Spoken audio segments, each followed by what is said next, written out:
고린도 후서 8장 9절 말씀.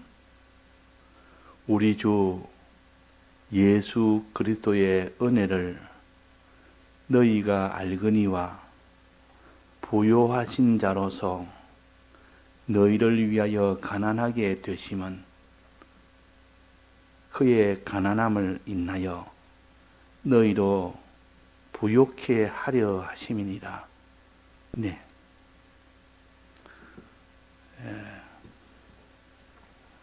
우리가 속죄죄와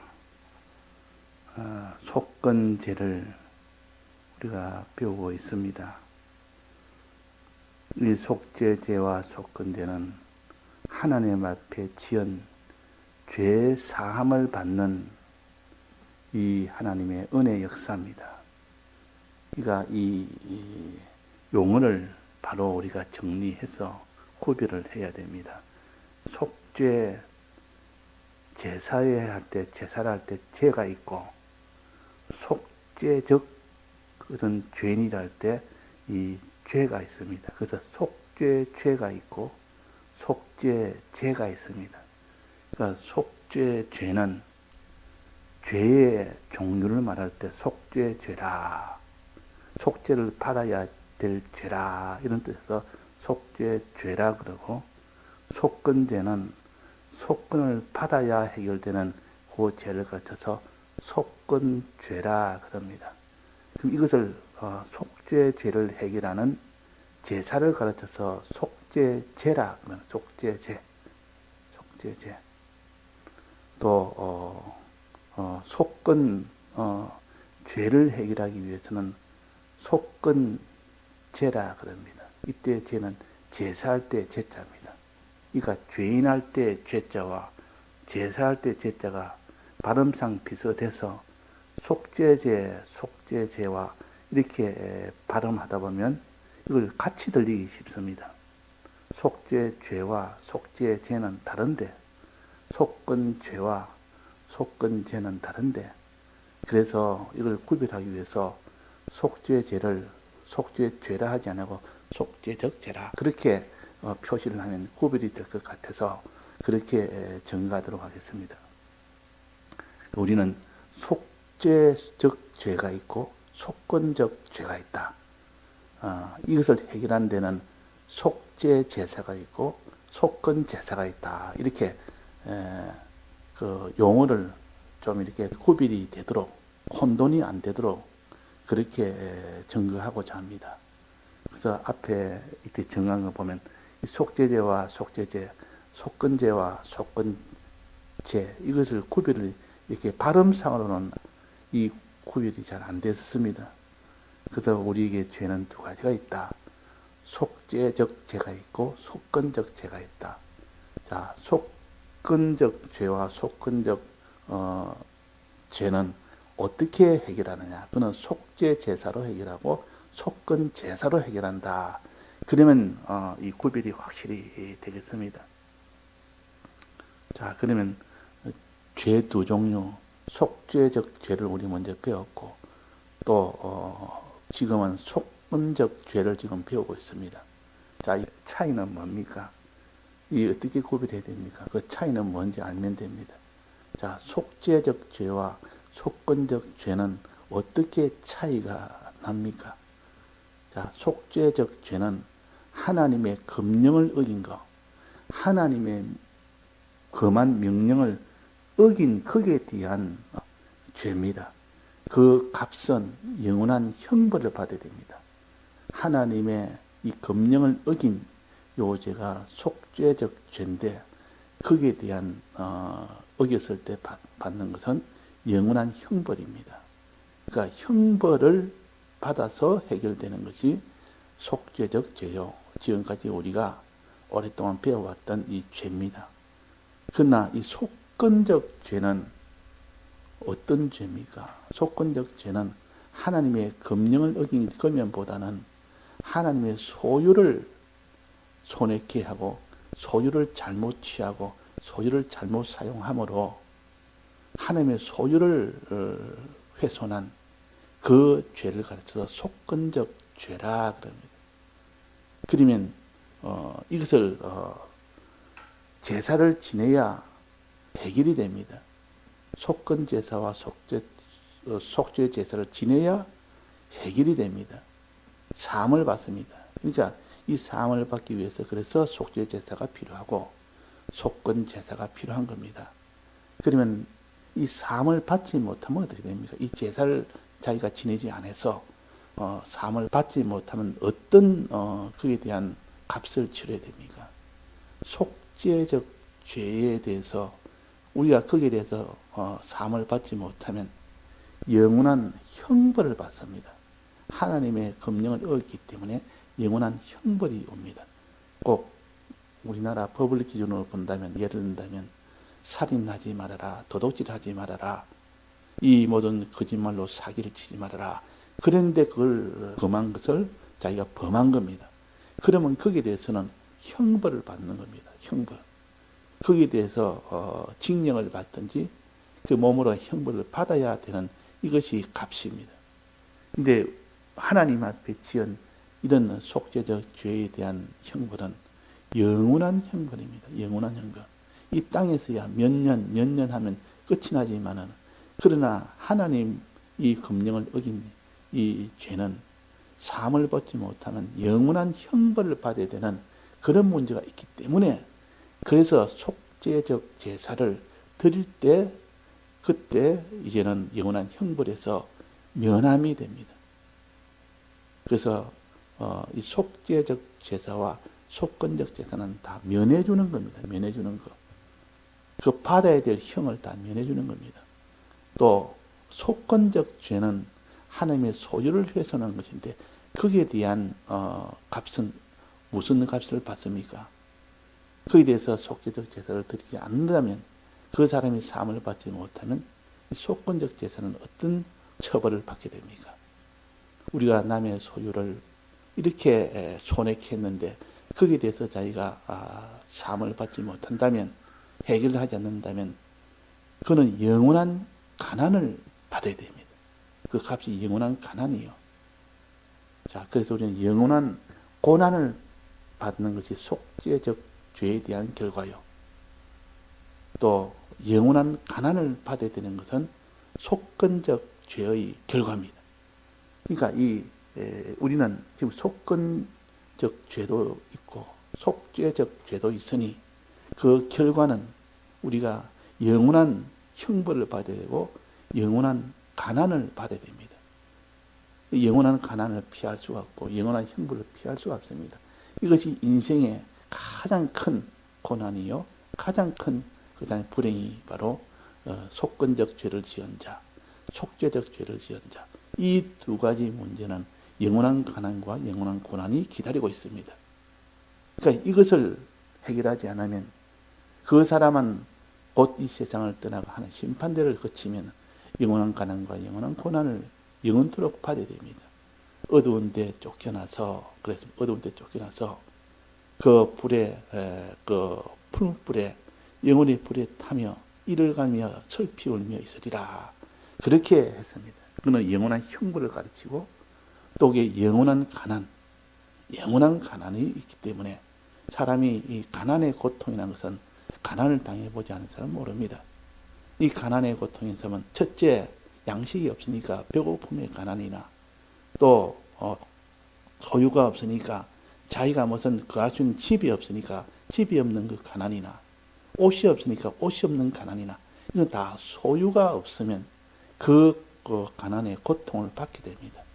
또 형벌이라는 것은 거기에 대해서 우리는 영원한 몸에 대한 형벌, 말할 수 없는 고난, 이것이 영원토록 계속되니까 이 고난이 또 얼마나 큰지 모릅니다. 몸에 대한 고난이. 영원한 형벌을 받아야 되니까 그 영원한 형벌 문제와 영원한 가난 문제를, 이것이 인생이 가진, 이거는 참 저주 중에 저주요, 불행 중에 불행입니다. 자, 이것은 인생이 피할 수 없는 그런 길인데 이것을 예수님이 어떻게 해결하셨습니까? 예수님이 우리를 사랑하심으로 이 두 가지 문제를 해결을 한 겁니다. 그것이 곧 속죄 제사요, 그것이 곧 속건 제사입니다. 이거는 구약에서 구약적으로 해결하는 방법이요. 이 구약에서는 구약 이스라엘 백성은 육체로 가르치면서 속죄 제사를 드림으로 인하여 그가 하나님의 법을 어긴 그 값을 영원히 형벌로 받아야 되는 것을 짐승을 잡아가지고 대신 형벌을 다 줍니다. 대신 죽이는, 찢어서 나중에 결국 죽게 하는 것으로 인해서 그 형벌이 대신하게 됩니다. 이 구약적 해결 방법이요. 또 속건제는 이 소유를, 하나님의 소유를 내가 잘못 취한 것이기 때문에 자기 소유를 배상함으로, 자기가 소유를 배상함으로 인해서 해결을 하는 건데, 그렇기 때문에 영원한 그 모든 가난이 그 해결이 되는 겁니다. 그러니까 이 속건제는 소유 문제요. 이 소유를 다 갚아야 되는 문제라 그 말입니다. 이 갚는다는 것은 자기가 가난하게 되는 것이요. 있는 것을 다 갚다 보면 자기는 소유가 없어지는 거 아닙니까? 없어진다면 가난하게 된다 그 말이에요. 그 배상이란 말이나 가난하게 된다는 말이나 같은 말이에요. 그래서 이 신약에서는 어떻게 해결하느냐? 예수님이 친히 오셔서 영원한 이 속죄적 죄를 해결하기 위해서 대신 형벌을 받는 겁니다.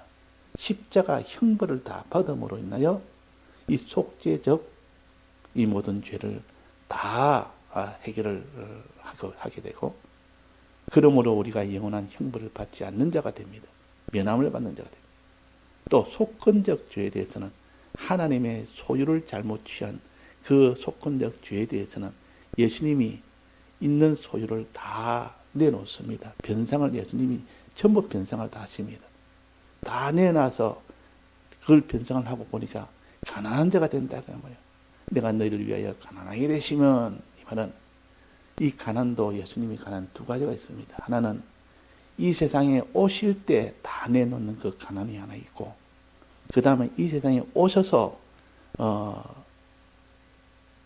평생 33년 4개월 동안 사실 때 그때 가난이 있습니다. 그러니까 오셔서 가난으로 사신 거와 올 때 가난으로 오신 거, 이 둘로 나누어서, 첫째 오실 때 가난으로 오신 것은 우리가 잘못 취한 속건적 죄를 해결하기 위하여 하나님의 소유를 범한 이것을 변상하기 위하여 소유를 다 내놓다 보니까 가난으로 오신 겁니다. 그래서 예수님께서 이렇게 벌거벗은 채로 아무 소유 없이 와서 그 구유에 누워서 아무런 그런 집도 없는 그런 가난으로 오신 것은 원래는 보유한 자였고 원래는 존귀한 자였지만은 이 잘못 취한 그 소유를 다 변상하느라고, 대신 다 갚느라고, 그러니까 이제는 가난이 된 겁니다. 예수님께서 이 세상에 오실 때 가난으로 오셨다 이 말은 우리가 잘못 범한 이 속건적 죄를 다 변사하다 보니까 가난이 됐다 그 말입니다. 이 은혜가 얼마나 큰 은혜입니까? 즉 자기 아이가 무슨 남의 집에 유리창을 깼으면 변상을 해줘야 될 겁니까?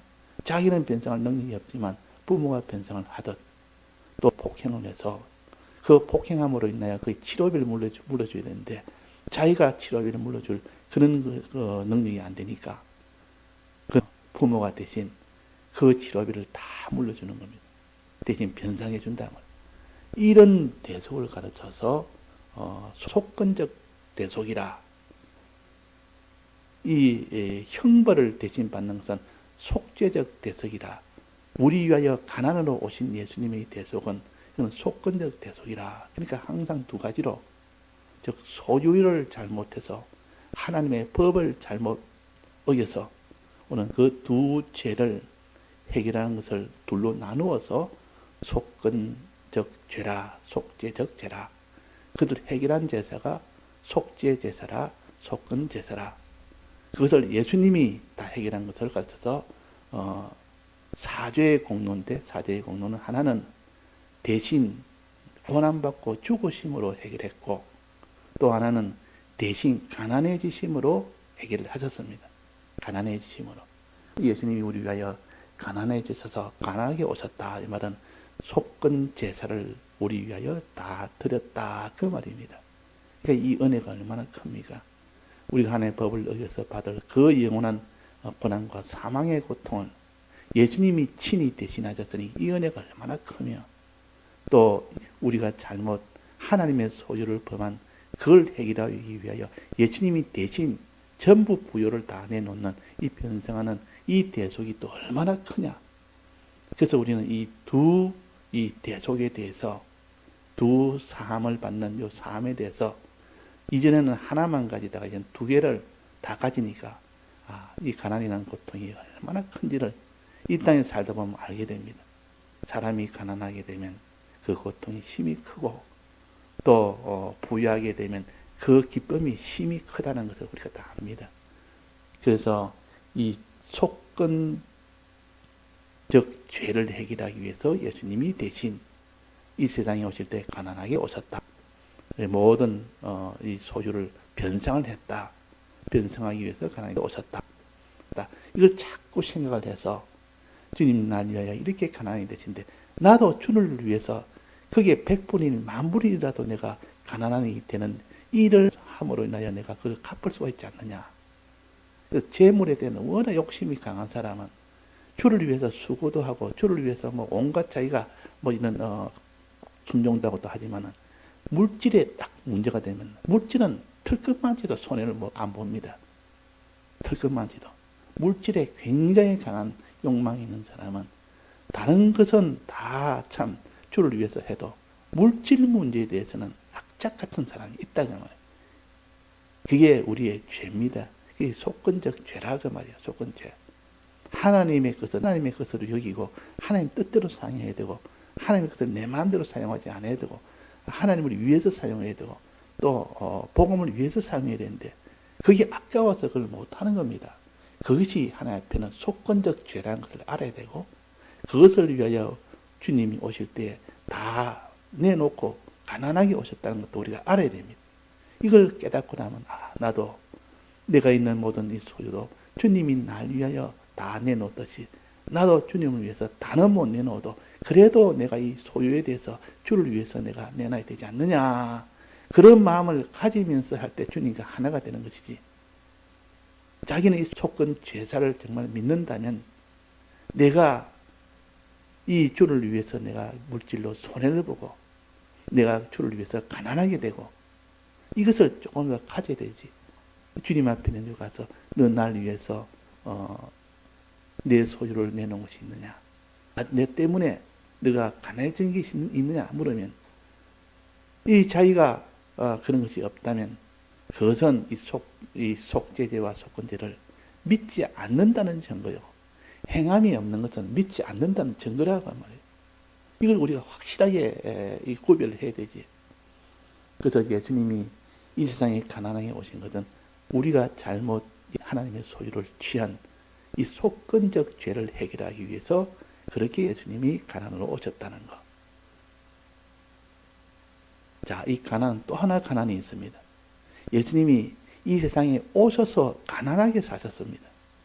그는 오실 때 가난하게 오신 것은 우리가 잘못 취한 속건적 죄를 해결하기 위해서 오실 때 그것으로 다 우리의 그 속건적 죄를 다 해결을 했습니다. 그래서 이 속건적 죄 사함을 받는다 그 말. 그러면 오셔서 평생을 가난하게 사셨습니다. 그 가난은 뭔가? 오실 때 가난하고 오셔서 가난으로 사신 것은 뭐냐? 그 가난은 우리를 부욕케 하기 위한 가난이요.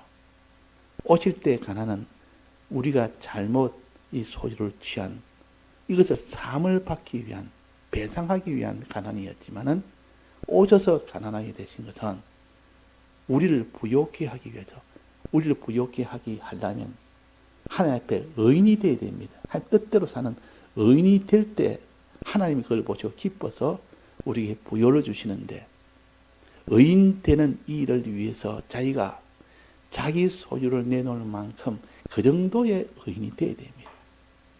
하나님 뜻대로 하는데 자기 소유는 요만큼도 내놓지 못하는 그런 사람이 되면 그는 온전한 의인이 아닙니다. 참 의인은 이 하나님 뜻대로 하기 위해서 자기 소유를 다 내놔야 됩니다. 자기 몸이나 소유나 자기 목숨이나 자기 수고나 이거 다 내놔야 되지. 그런 것을 아끼고 못 내놓는 사람은 그 사람은 의로 인한 그 가난을 가지지 못했기 때문에 온전한 의가 되지 못하고, 그러나 이 의를 위하여 자기를 가난하게 된 사람은, 그 사람은 주님이 이렇게 우리의 그 부요를 위하여 의를 행했는데 그 의를 행할 때 가난하게 되셨습니다. 가난하게. 이 세상에 오셔서 예수님이 가난하게 사신 것은 내가 머리 둘 것 없도다. 내가 살 곳은 머리 둘 것 없도다. 여도 굴이 있고 이렇게 다 하지만은 나는 머리 둘 곳이 없다. 이 말. 내 소유는 아무것도 없다. 이 세상에. 가난하게 살았다. 왜? 너희로 하여금 부욕케 하기 위한 그 가난입니다. 부모가 자식에게 이렇게 부욕케 하기 위하여 그 재물을 다 모아서 그렇게 상속해 주려고, 부욕해 주려고 그런 사랑으로 악착같이 이렇게 열심히 해서 모아서 그걸 상속시켜 주는 것과 같습니다. 우리로 하여금 부욕케 하기 위하여. 그래서 우리는 부요라는 이 소망을 가질 수가 있고, 영원한 이 부요에 이 모든 그 구원을 우리가 받을 수가 있도록 하신 겁니다. 예수님이 이 땅에 오셔서 가난하게 사시지 않았다면, 예수님이 의를 위하여 살 때 가난하게 사시지 않았다면 우리는 영원한 부요는 없습니다. 영원한 부요는 받을 수가 없습니다. 또 우리에게 영원한 부요를 주시기 위해서, 그래서 본문에 보면 이렇게 되겠습니다. 우리 주 예수 그리스도의 은혜를 너희가 알거니와 부유하신 자로서, 원래 이분은 부유하신 자인데 너희를 위하여 가난하게 되심은, 너희를 위하여 이 세상에서 너희를 위하여 가난하게 사심은, 그 말이에요. 이 세상에 가난하게 오신 것은 우리의 모든 그 소유에 대한 잘못에 대한 배상하기 위해서 했고, 이 두 번째, 부유하신 자로서 너희를 위하여 가난하게 사심은 그의 가난함으로 인하여 너희로 부욕케 하려 함이라. 부욕케 하려. 너희를 부자 되게 하기 위해서 그렇다. 주님의 사랑은 이런 겁니다. 우리가 소유 때문에 영원한 가난을 받아야 하는데 이 가난을 다 해결해 주시고, 그 다음으로 우리가 의가 없어서 영원한 또 가난으로 살아야 되는데 부욕케 하기 위해서 또 우리 위하여 대신 가난해지시고, 이 가난을 이중적으로 받은 것이 예수님이시요. 오실 때 가난으로 오셨고 또 사실 때 가난으로 사셨고, 하나는 우리의 잘못된 이 죄를 변상하기 위하여, 죄값을 변상하기 위해서 그렇게 오셨고, 두 번째 이 가난의 사심은 우리로 하여금 부욕케 하기 위해서 하셨다. 이 사랑을 우리가 자꾸 생각을 하면 얼마나 지극한 사랑인지, 우리를 부욕케 하기 위해서, 우리를 변상케 하기 위해서, 또 우리의 죄를 다, 형벌을 다 면해주는 것은 우리가 형벌을 받지 않도록 하기 위해서, 우리가 영원한 존귀한 자가 되도록 하기 위해서, 이래서 예수님은 죄를 없애고 의를 우리에게 입혀주신 이 모든 수고와 이 모든 희생입니다. 이 사랑의 이 구속의 도리를 우리 깨달아서 내 양심을 자꾸 세우면, 주님이 날 위하여 이렇게 했는데 나도 그렇게 주를 위해서 조금이라도, 주를 위해서 나도 가난해지고 주를 위해서 나도 고난을 받고, 그러면 그때 기쁨이라 그건 말할 수 없는 기쁨이에요. 그것이 참 기독교의 이 길이요, 이 참 도요. 이것을 우리가 자꾸 느끼고 깨닫고, 그래서 어떤 사람은 이걸 느끼고 깨닫다 보니까 주를 위해서 내가 다 바치고 살겠습니다. 주님, 내가 이 가진 소유, 내 모든 목숨, 주를 위해서 내가 살다가 이제는 이 세상을 주님 앞에 가겠습니다. 이런 소망이 생기고, 이런 속에서 이런 능력이 오게 되면 그 사람은 이 일평생을 주를 위해서 사는 그 길을 걸어가는 겁니다. 가난의 길도 걸어가고 고난의 길도 걸어가고.